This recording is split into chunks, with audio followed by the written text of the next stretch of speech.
il verra le président. Mais nous, ce matin, nous allons entrer en contact avec les créateurs. Qu'est-ce qui va nous amener en contact? Est-ce que c'est un papier? Est-ce que c'est quoi? C'est une autre main écrite? C'est une recommandation? Non. Écoutez maintenant. Il s'agit d'avoir un contact avec Christ. Il a demandé, comment puis-je le faire? Le frère Madame nous répond, en croyant si tu crois ce matin, Jésus-Christ est le même hier, aujourd'hui,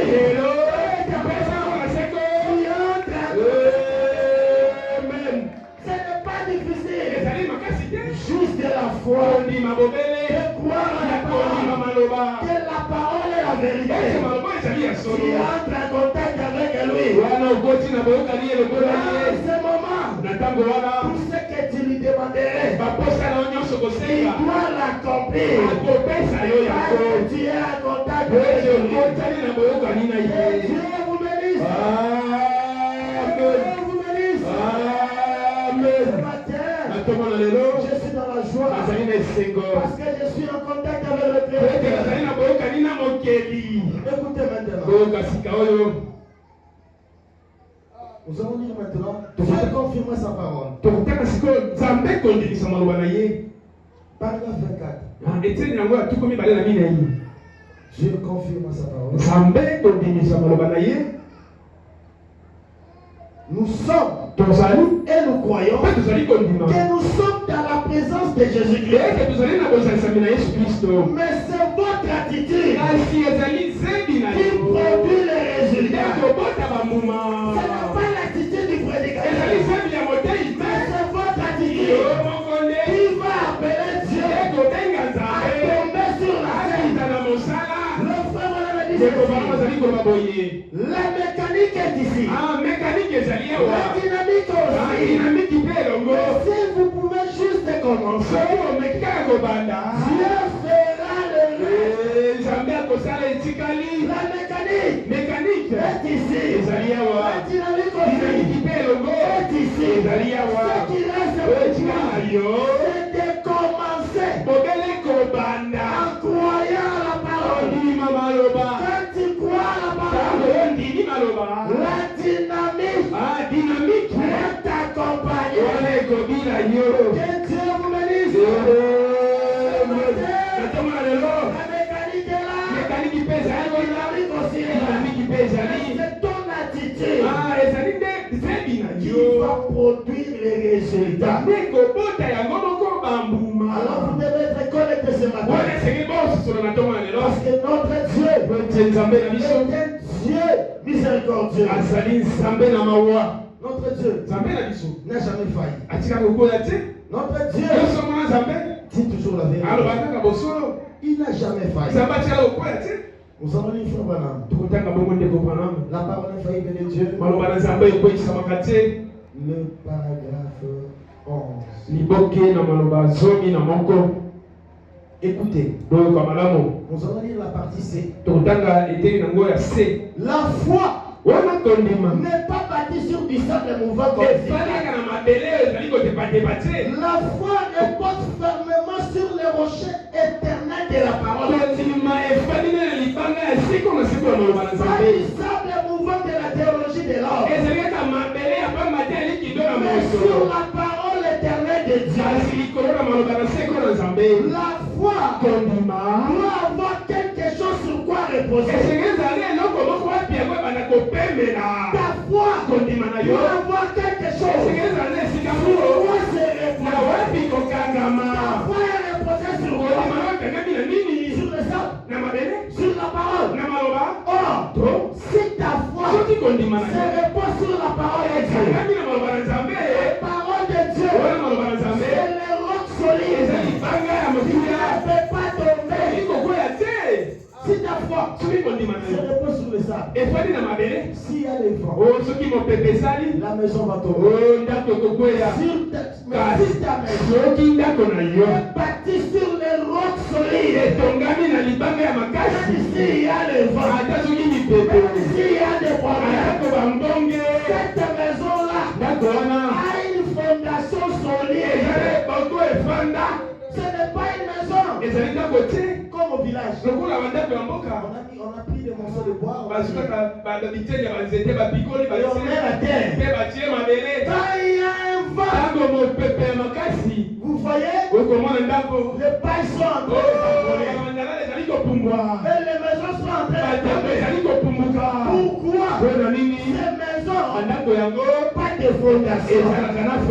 Mais notre foi doit être bâtie sur la parole éternelle. Pas sur des propos des gens. Pas sur la pensée humaine. Mais sur les rocs solides. Ce matin, ta foi est bâtie sur quoi? Ta foi est bâtie sur quoi? Nous allons aller pour votre madame. Paragraphe 13. Maintenant, vous ne pouvez pas reposer votre foi, comme je le disais, sur n'importe quoi. Ta foi ne peut pas être bâtie sur n'importe quoi. Ta foi est bâtie sur quoi? Pas sur n'importe quoi. Ta foi doit être bâtie sur la parole de Dieu. Vous devez avoir une réalité fondamentale. Et la raison pour laquelle je repose ma foi sur cette parole, c'est parce que je crois quelle est la vérité. C'est parce que c'est la parole que je repose ma foi sur cette parole. Tu dois prendre ta foi, le placer sur la parole, voir la totalité de la parole. Et Dieu, quand il va regarder, il voit la foi. La foi appelle Dieu. La foi crée. La foi appelle ce qui n'existe pas l'existant. La foi appelle des choses invisibles visibles. La foi arrête Dieu. Tu dois avoir la foi. La foi sur la parole de Dieu. Pas sur le diable et le nord. Mais sur la parole de Dieu. Aucun homme ne vaut plus que sa parole. Ici, suivez bien. Si vous avez écrit ici ce soir une déclaration, que je ferai? Eh bien, je ne veux pas que cette parole, plus que cette parole. Et cette parole est une partie de moi. C'est ma parole. Et si ça c'est la parole écrite de Dieu, elle ne peut pas être moins que Dieu lui-même. Parce qu'il est tenu à sa parole. Le prophète va me dire, si je fais une déclaration, je ne peux pas être plus que ma déclaration. Parce que c'est ma parole. Cette parole est une partie de moi. Je ne peux pas aussi être moins que cette parole. Parce que cette parole c'est une partie de moi.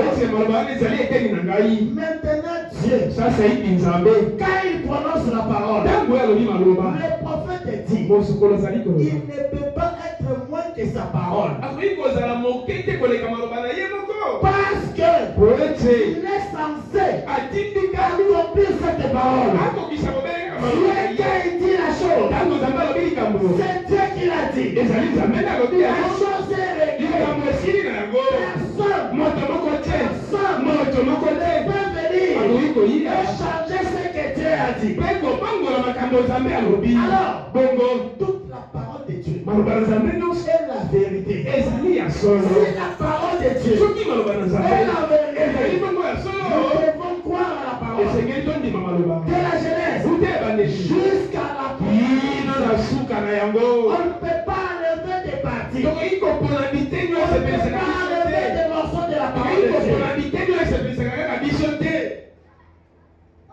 Nous allons lire le paragraphe 15. Paragraphe 15. Écoutez. Le paragraphe 15, je vais descendre un peu en bas pour lire ça. Il y a beaucoup de ABCD.